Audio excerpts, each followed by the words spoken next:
Oh, hi, it's Sopai. Welcome back to Let's Play Katawa Shoujo.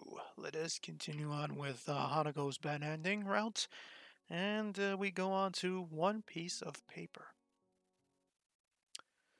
And, oh yeah, uh, right after we ended this part, there was some knocking on the door, like doo doo doo doo. It's the hammering of the fist on against the door feels like a nail being pounded into my head. Once, twice, three times.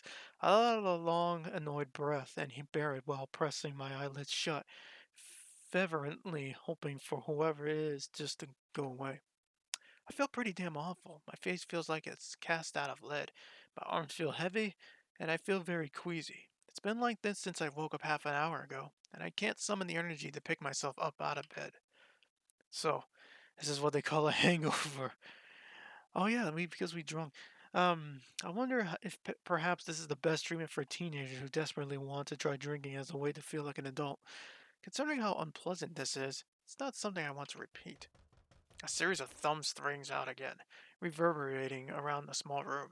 I wish they had just give up already. I have no intention of getting out of bed for them.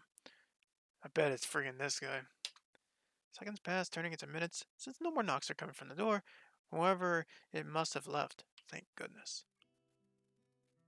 Hopefully it's not Hanako or, Lily, so that would be very bad.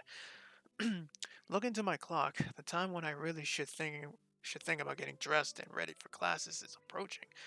I don't think I can manage it though. I hate cutting class, but I don't think I'm going to be able to get much done at this rate. I can tell I look like a mess without needing to look in the mirror to confirm it, too.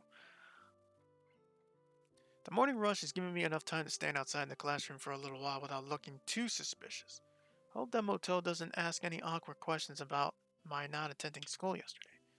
I was sick. That much is true. It's just for the reasons for it I have to hide. Confident I can get by with a tactical omission of certain truths, I stride into the classroom doing my best to appear normal. The instant I open the door and take a single step in, I can feel a dozen eyes looking at me. There is no way I'm imagining this. They're not even making any attempt to hide it. My eyes take a quick sweep around the classroom, and I spot Hanako. We make eye contact momentarily before she looks down and stares very hard at her desk. Did she spill the beans? Hotel may be okay as far as teenage teachers go, but underage drinking on campus is not exactly something that would be taken lightly. I look to him with some trepidation. Feeling better today? Yeah, thank you. He motions me to take my seat, my legs feeling like sticks as they carry me there. This is going to be a long day. As soon as the lunch bell rings, I'm on my way to Hanako's desk to ask her what's going on. Hanako, did you tell? She looks up at me and shakes her head. That's a big relief. It's just. Well, hello there, Hee-chan. It's nice to see you again today. Oh, Jesus. Oh, gee, what the fuck is that face? No, she's got the Neko face. Oh, man. Look at man. We're eventually going to meet. We're going to be going after these two at some point. But it's going to be way late, though. I grimace and turn towards the unmistakable voice coming from behind me. That was way too upbeat a tone of voice to feel comfortable, even from Misha. Misha's happy smile is nothing out of the usual. Shizune's, though, is a very bad sign. The one she wears has become notched into my brain as her I got I have got you 7 ways from Sunday smile. Hi Shizune. Misha? You look happy to see me. Not feeling well yesterday, Hee-chan? No, I wasn't. But I'm feeling better now, at least. That's good to know, Hee-chan. Why do I get the feeling that Shizune is leading me to a trap? You sound like you're not being completely serious. Ooh. Oh no, Hee-chan, we're genuinely pleased that you're all better now. Ooh. Shizune is positively overflowing with happiness. There's only one reason why she would be like this. Oh no. In fact, we were quite worried about you after all. You, Hanako, and Lily were all absent from class on the same day. Yep, she got us. So thoroughly that all I can do is sigh in defeat. I guess you have your own theories to tell theories about this, but could you just kind of not tell anyone? Oh, that's like a sign to say, but won't tell under one condition and all that crap. Oh man, it's a bit for late for that, Hichan. I suppose she's right. Considering the looks I got into as I entered class, still things only seem to be at the level of vague suspicion after, rather than outright accusations.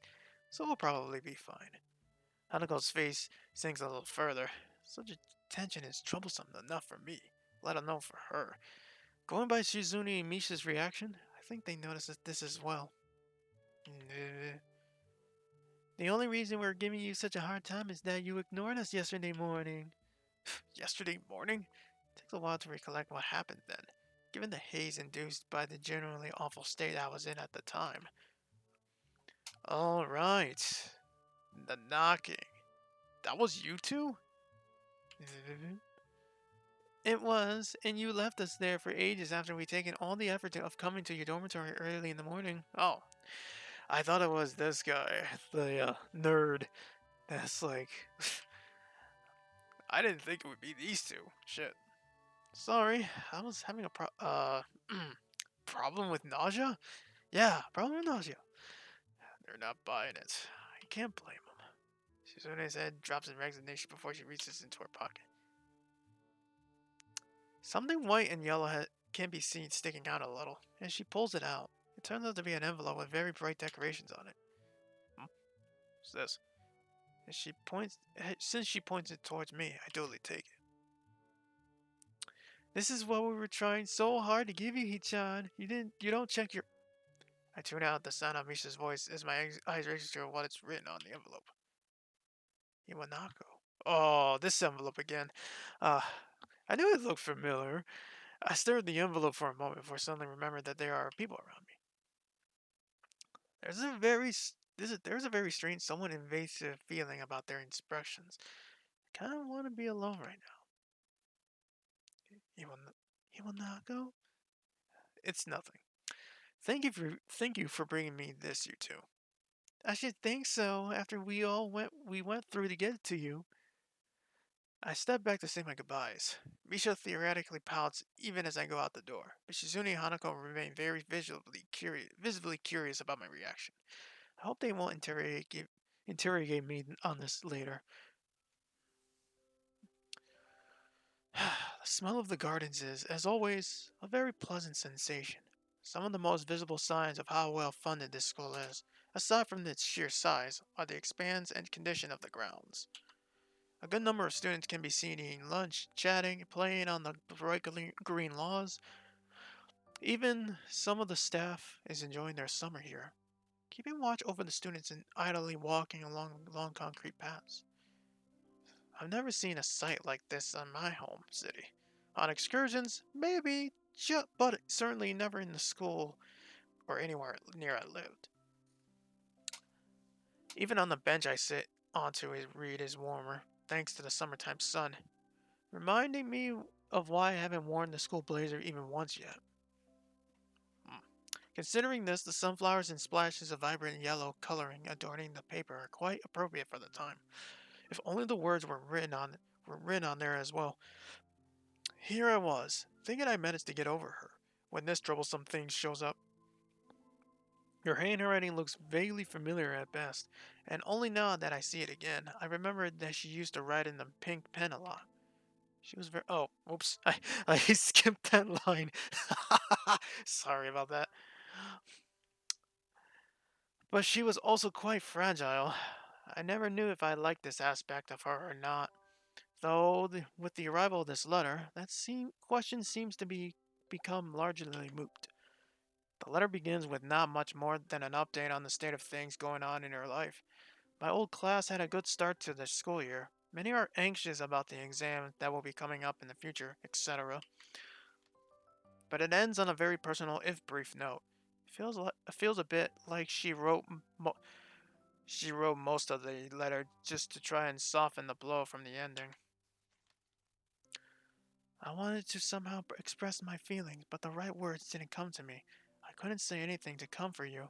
I am really sorry for not being able to support you when it mattered the most, even though I like you so much. At least now, finally. I can be more honest. If I can go back to those quiet days in February and March, I tell you not to I'll tell you not to give up on yourself. That's what I would say. Maybe you wouldn't have drifted so far away if I hadn't just said something. I hope you managed to get back on your feet on your own. Now that the distance between us is also physical, it feels more final, somehow. I wonder if we will meet again. Perhaps it's for the best if we don't. Still, if you would like to correspond with me, by all means write me back. I very much like to hear about your new school and how you're doing. I wish you all the best. Sincerely, Iwanako. And so, that's that. Our relationship is over. Nice, neat, and tidy, with no ambiguity. I hadn't held on to any illusion that we could ever begin anew. The last time she visited me, neither of us said a thing, except for the one word she said as she left for the last time. Goodbye. Be as it may, this feels more final, the capstone on an experiment that both of us tried and failed at. A loud shout draws my eyes away from the letter. It's just some students horsing around, with one of the teachers standing nearby coming over to talk to them. Are you okay? Oh, hey, it's you. A tentative voice comes from my side. For a moment I assumed it'd be Hanako, but it's actually Yuko. Oh, hello, Yuko. I thought you would be in the library. She gives a cheerful smile, one quite fitting the atmosphere, and flourishes the empty wrapper of a roll in her hand. She must have someone else covering for her while she grabs something to eat. It reminds me that I hadn't got had anything to eat yet. I don't feel hungry though, and skipping one lunch wouldn't hurt. You mind if I sit here? Sure, go ahead. I quickly slide the letter back into its envelope, slipping it inside my bag propped against the side of the bench as Yuko takes a seat. She drops the wrapper into the bin beside her. Without much else to do, I lean back and take what enjoyment I can from the sun, silently reflecting on the letter. The lush lawns, the clear blue skies, everything looks so different from the way it did back then. Even the school's surroundings, from the hill it's on to the woods around it, are completely opposite to the urban scenery I remember. Maybe this is what it's like to feel homesick. Then again, it's not an outright bad sensation. The feel of the area around Yamaku, which while very different, is also nice. I think I could get used to it. Hey, Sal? Yeah? You didn't answer my question from before. I wasn't gonna say anything, but you still look troubled. If you don't want to say anything, though, it's okay. I don't mind at all. Sorry for asking something strange like that. I don't mind. It's just, I got a letter from someone I knew before I came to Yamaku. It made me think about some things. But I thought I managed to get over over most of the problems that my accident caused. But now, I'm not really so sure. I kind of wish I'd never seen it. I don't think that's good, Hisao. When my boyfriend left me, he did so very suddenly and never let me know why. At first, I was very depressed about it, but I decided to forgive him. You forgave him? Couldn't he at least have talked properly with you about it? He was always one of those people that found it difficult to come close to others. In the end, I decided that I fell in love with him for a reason. He was a good person, and I think if I hadn't been in his position, I would probably have found it just as hard as to try to talk to him. I don't really see the connection to the letter I got. I mean that, um, how should I put this? It must have been very hard for that person to send that letter, and if they did, I think they may have thought very hard about exactly what to say. Iwanako managed to write this letter and bring a final close to our relationship, something that I've never managed to do. Whereas here I am, trying to protect and help Hanako as best as I can, especially with Lily leaving for a while, and I'm not even able to deal with my own problems. Does that make sense? She's taking my non-responses and furrow brow as doubt. She really needs she really reads faces too much. Just like a certain other person. Yeah, that makes sense. The letter was just kind of a shock, really. I think I tried to fool myself into thinking that my life reset when I came into Yamaku. But now I'm suddenly aware that it didn't. I'm at a bit of a loss about how to deal with these feelings. I think that's something I can't really help you with. Sorry. That's fine. I think being able to talk with you helped me get things sorted out a bit better in my head. So thank you anyway. She nods and smiles sweetly. Yuko is a nice girl, so it's a shame she's so highly strung so often. Um, damn. that was that was a loud ass bell. What the fuck? The school bell ringing out startles us both. Ah, I was supposed to be back before the bell. Oops. She jumps off the bench and almost races off without a second word, but turns on her heel as she remembers she was talking to me just now. I'll see you later, Sal. Cheer up, okay? I'll try to. Thanks, Yuko. With a quick bow, Yuko takes her leave and begins her rush to the library. Her flight catches the curious eyes of a few passing students, who are unenthusiastically trudging back to their classes after their fun. Reluctantly standing from the bench, I dust myself and join them. Even while I walk through the gardens back to the main building, the thought of the letter in my bag doesn't stray far off in my mind. Hmm.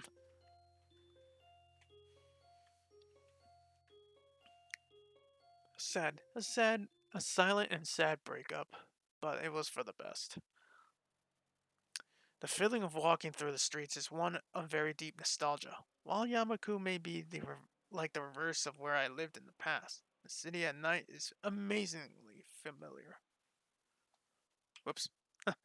Uh, my eyes are moving constantly from the bright electronic screens, glowing high in the night sky.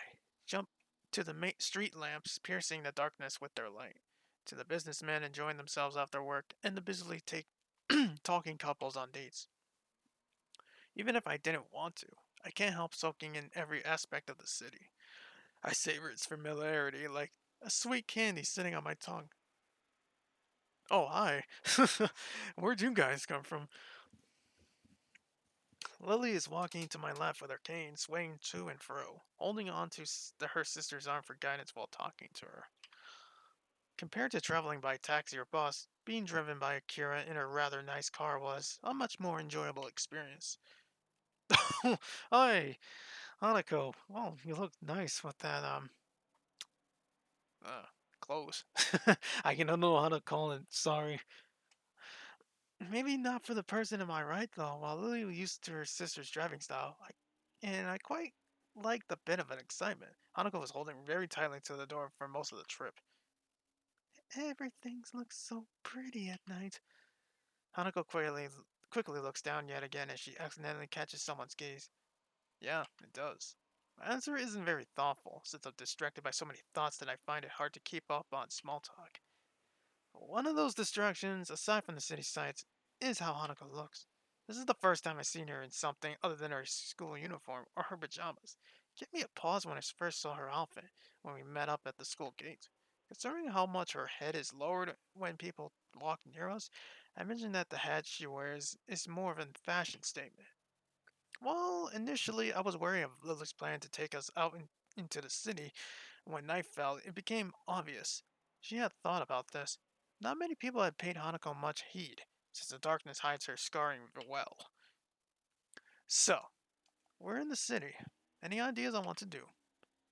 Akira beams a smile, something that tells me that she's the one who is making this particular decision, even if her sister may have proposed the outing in the first place. You see, just follow us. I nod and try my best to stifle a grimace. After what happened during Hanako's birthday party, I don't trust Akira's judgment all that much. We keep walking, and I notice that we're passing more and more cafes, restaurants, and other eateries. Every once in a while, a drunken man in a suit comes out of a bar, usually being supported by another. But for the most part, the customers around this part of the city look young and fashionable. Different kinds of music come and go as we pass by each business. The discord created by the overlaps should be grating, but it reminds me so strongly of the times I spent in the city with my old friends that I don't mind. Hanako and I had started to drift a little apart from Lily and Akira. That comes to a stop when I hear a soft thud from beside me. Sorry. By the time she rights herself from her apologetic bow, the middle-aged businessman she bumped into is walking away after mumbling a half-hearted apology. Hanako looks a little put off by the experience, and she quickly skips ahead to match my pace. I notice her head hanging low once more. She Probably bumped into him because she was looking downwards and not looking where she was going. I stepped to the side a little and put one hand on her for her shoulder, drawing her closer. Isao, it's okay. You can walk closer to me if you want. Hanako hesitates, but eventually nods in assent. After a couple of times when I thought we had arrived at Akira's destination, we reached our target, but now we were below the elevated walkways and past the most garish and brightly lit places. I'm a bit surprised. The average age of those around us is distinctly older, and the smell of cigarette smoke is pretty thick. The area is far from seedy, though, and it's a little amusing to see Lily's reaction to the smell of the smoke. While it's masked by the low talking of all of those around us, jazz music can be heard emanating from inside. Looking up at the dimly lit sign, it becomes obvious why. A jazz club? I have to admit, this isn't what I expected. Lily gives it an amused snort and a smile. Somehow I feel like I should have known it, Akira. As we talk outside, I notice more and more odd sideways glances directed our way. People awkwardly catch themselves staring and look away. But that just makes it more obvious. I had noticed this occasionally when we were walking, but it's more pronounced now. I never experienced anything like that in my life. An average looking Japanese teenage guy, just a little taller than normal, isn't the type to draw attention without making an effort. Hey, come on. Just because you're teenagers doesn't mean you can have a taste, right? Well, I don't really mind the music, if that's what you mean. I don't mind it either. She's only just managing to force the words out. It contrasts heavily to when we were alone in Yamaku, and it disappoints me a little that she's so highly strung for what's supposed to be a good time out of the town. It's hard to read Hanako's face as she keeps looking downwards. It's a little wonder if she doesn't come often out into the city because of this. And it makes me a little thankful that my own scarring is easily hitting. Lily has a similar way of attracting people's gazes, but the reason for it is clearly different. She hardly looks like a native, and the same can be said for her sister. That much is far more noticeable than her blindness. Oh, god damn it! Graze the fucking clear. Sorry about that, guys. She may not be able to see this for herself, but I have a little doubt that she can hear the odd whispered phrase from people who think they're out of earshot. Be that as it may, she doesn't seem to show any sign of either annoyance or pleasure at the attention.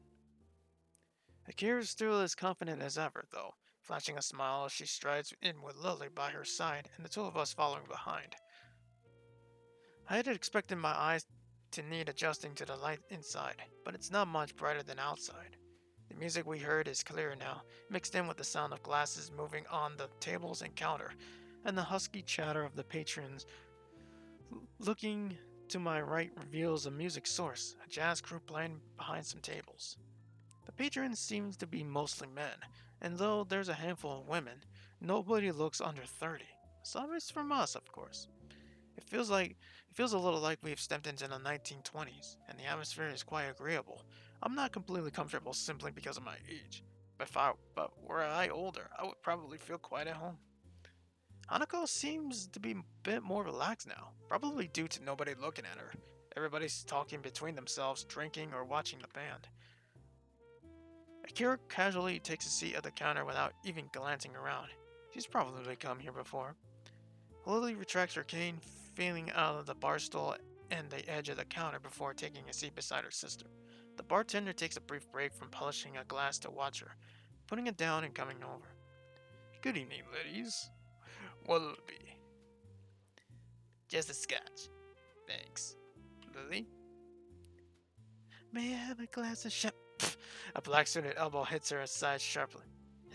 Orange juice, please. Oh yeah, she can't drink. No, we're not alone in your room, Lily. So you can't really drink here. No problem. Coming right up. The bartender starts to pour their drinks. A couple of seconds pass before Kira suddenly remembers that Hanako and I are indeed here, and turns around to us. You two want anything, or you're just gonna stand there? Hanako seems to be getting a bit restless. No matter where we're going to seat ourselves, there's going to be people right next to her, and I don't think she looks convincingly older than 20, unlike Lily. Looking around, there's a game section to our right, a couple of billiards tables that can be seen in the corner, and nobody's using them either. I glanced at Hanako, about to ask her if she liked to play, but she's already looking longingly in the same direction. Maybe it says something that we can get by with so few words nowadays. We'll go play pool over there. Akira leans back to see past me before shrugging and sitting back up. It seems you have to put up with only me for company. How unfortunate. Have fun, you two. We turn and set off for the abandoned corner with Hanako taking the lead. The prospect of a nice quiet game away from everyone makes her walk noticeably faster. Her eyes they stay fixed near the place. The table's full size and well lit despite the surrounding darkness, thanks to the bright overhead lights. A huge painting of something covers the wall. There aren't many people milling around about in this corner of the club, and I can see Hanako becoming a little less tense as a result. You know how to play? I'm no expert, but yeah, I do. Then, 8 ball. Sure. Hanako gets the chalk and 2 cues from the set of hooks against one of the walls, while I fetch the balls from the table's pockets and grab a racket from the shelf underneath. She patiently waits until as I get the table set up. After slotting the final ball into the rack and doing some of the last adjustments, I end up having to fight my perfectionist urges in getting the bottom of the row balls exactly perpendicular with the edges. With the balls arranged and ready to play, I step back and take my cue from her outstretched arm. I carry a quick expansion of the tip before I'm satisfied that it's in good condition. So, you've played this before? Once or twice. I just kind of know the rules. The Erebus bee feels a little awkward. She's still pretty nervous, understandably, given that we're in public. Eventually, the silence becomes too much for even for Hanako, and she begins to quietly stammer. Oh, break. I think for a moment before reaching into my pocket and drawing a coin. I'll take heads, your tails. After a nod of agreement from Hanako, I flick the coin up in the air and catch it, and flip it over to onto the back of my left hand. Looks like it's you that gets to break. So, oh, look at that. That's nice. Oh, that's a nice picture, actually. I like that. No, no, Opie. Control yourself. Hanako nods before taking up her position at the end of the table. She's not using this quite around me, but I'm not wholly sure if it's because of the tidbit of the information about her past that slipped out moments ago. The cue comes back in a practice gesture before smacking dead into the center of the cue ball with a thud. The white ball skates across the smooth green that expands before smashing into a carefully arranged balls at the other end. Balls skitter across the table at high speed. The break was good, with the balls being nicely distributed around the table. My eyes are already flicking from one into another to pick out the easiest candidates to pocket. Hanako retreats from the side as I take my shot. Well done. It's only after Hanako says this that I realize the ball I was shooting at was sunk. I look I look at her and notice a small smile on her face. It's nice how playing games seems to loosen her up a little. Guess I'm Stripes then. I take a step back and let her take the next shot, but she doesn't advance to the table. Rather, she looks down a little and rubs her arm. But now I can identify this as one of her gestures that means she wants to say something, but isn't sure enough herself to do it. What's up? It's just you had a nice smile. Do you like playing this? I silently back against the table. I like playing, yeah. I think I was smiling because it's because it's really nostalgic though. Hanako tilts her head quizzically. Me and my friends used to play pool in the game centers near where I live pretty often, and at night too. Wouldn't your parents? My parents had both worked, so they didn't mind me not being in the house. I stayed on top of schoolwork pretty easily as well, so there was plenty of time to do other stuff at night. The conversation dies down with Hanako timidly getting the better of her. In response, I get off the table and let her take her turn shooting. There aren't many solids in easy positions, so Hanako bends down and takes a while to line herself properly. Oh, Hanako's expression is the same as we play chess, a relaxed but focused concentration. Actual athletes sometimes talk about getting into the zone where nothing unnecessary enters their mind, and I wonder if that's something she can do. Her posture is good, better than mine, to be sure. It's very close to a textbook method of playing, whereas I tend to contour myself to whatever position I feel it's most natural for the shot I'm taking. She lines up the cue comes back, and she does a couple of practice movements to make sure she's lined up correctly. Yeah, the forefinger and the stick going through. Yeah, you know what I'm talking about. But sorry, innuendos talking here. Anako takes games so seriously. It's only only real hobby I know she has. Obvious outside of reading, it feels good to be able to share this kind of experience with her. She takes the shot after careful consideration, and the cue ball zooms off towards the ball sitting at a slightly awkward angle near a corner. Hanako's careful preparation pays off as the cue ball hits and sends the ball rolling towards the corner pocket. For a moment, it looks like it'll stop just on the lip of the hole. Flip of the hole. But it eventually tilts just enough to drop in. Man, that was a hard shot. If you could pull that off, I don't think I have much hope. I'm not that good. It's not that just a shot though. Even when lining it up, you look pretty serious.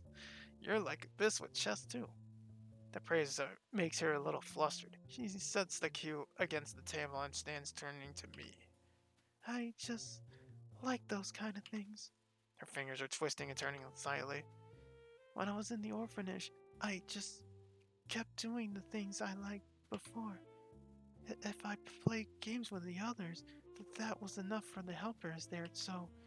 I never thought of it that way. Staff in an orphanage would naturally want to have everyone socialize at least a little. If it is okay for me to ask, what is it like for you at the orphanage? Why do you want to know? Oh, I touched a nerve, but the fact that she responded at all shows that there is at least a chance she'll answer my question. Before, she likely would have just shrunk away from that without a word. I'll tell you, but. But? Could you tell me who was Iwanako is? Iwanako. Oh, the letter. And the music suddenly stops. Or no, it just got quiet. I wonder how long she's been waiting for the right opportunity to ask me this. I'm surprised, but don't hesitate. Sharing information is naturally a matter of a give and take. She's someone I used to like. Her nervousness subsided, at least for the time it took to ask. Her curiosity is getting the better of her, and I feel a bit uncomfortable to be questioned on this, of all matters. There is no way I could spell all of my feelings about Iwanaku here. I don't even know myself what my feelings regarding her are, even after talking to Yuko earlier, and I want to avoid the subject around Hanako. Hanako doesn't look overly satisfied with the awkward ending to the discussion, but it thinks better of continuing it. She was only just managing to ask me in the first place without knowing that I wouldn't want to talk about it. I moved to finally take my own shot. The lack of talking between us is filled by the chatter of the other patrons and the band at the other end of the club. Spying a shot that doesn't look too difficult, I try to shoot for it. The cue ball taps the ball, and the trajectory is just about right. But I put in too much power, and it grazes the corner of the hole and moves off to the side, just skirting the pocket. I grit my teeth a little. I was pretty good at this game, and it's frustrating to have deteriorated so much. I step back and let Hanako take her turn. Glancing towards the corner where Lily and Akira are sitting, they're talking busily between themselves and seem to be having a good time. I turn back to Hanako as she takes her shot.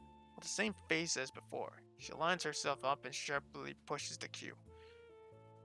Just as before she sinks the ball she was aiming for, it drops into the side pocket more cleanly than her last, though it looks like she's just getting a bit more into the groove of the game. Nicely done. She hesitates for a moment and then begins to address me without turning her head. The orphanage was nice. It felt a bit like Yamaku does, and the staff was really kind. But as the years went on, I realized something. I was different. It feels strange to hear her speak so candidly about herself. She's audibly forcing the words out. It reminds me of when she insisted to tell me about the fire. Hanako must feel that she has to tell me such things, and if I'm willing to tell her about my own past. Her grip on the cue tightens as she continues to speak.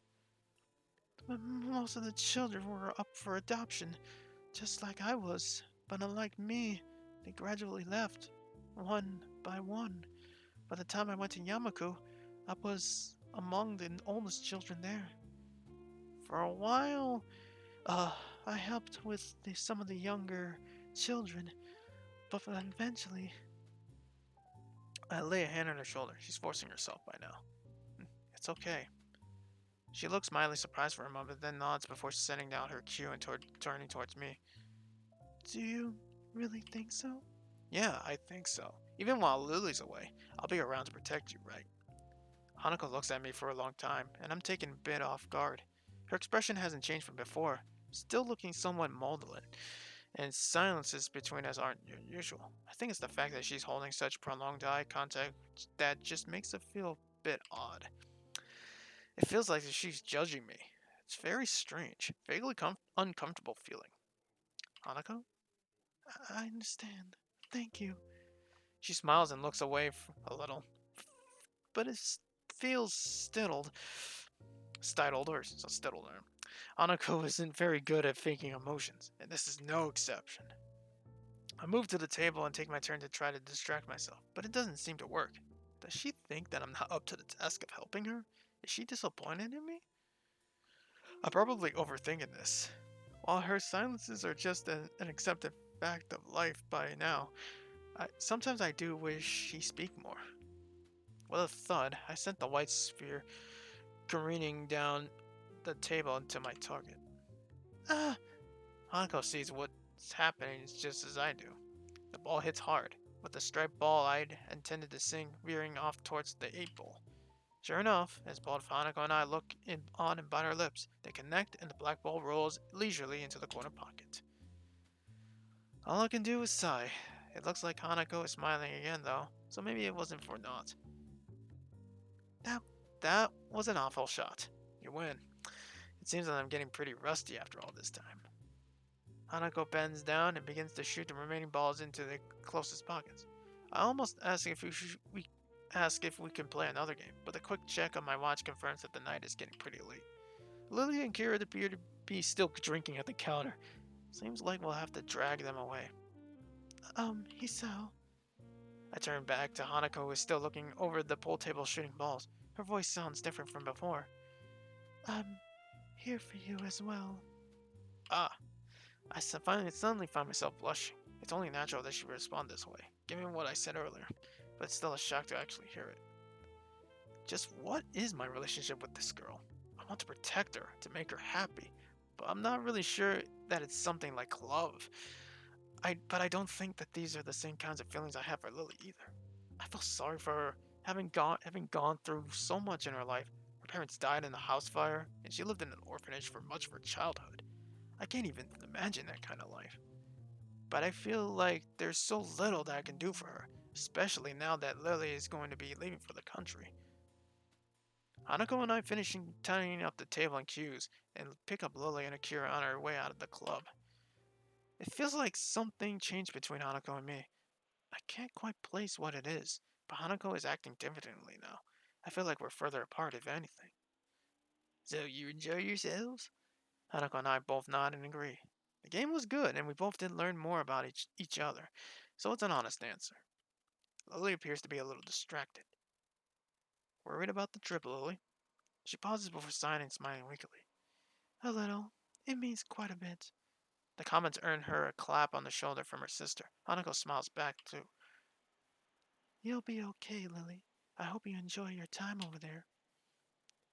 Thank you, Hanako. I'll try to. It will be nice to be back with my family after all, no matter how brief the time may be. With that, our four of us begin the walk to the car park there, where Kira's car is. We continue the talk between ourselves, but it's mostly just small talk.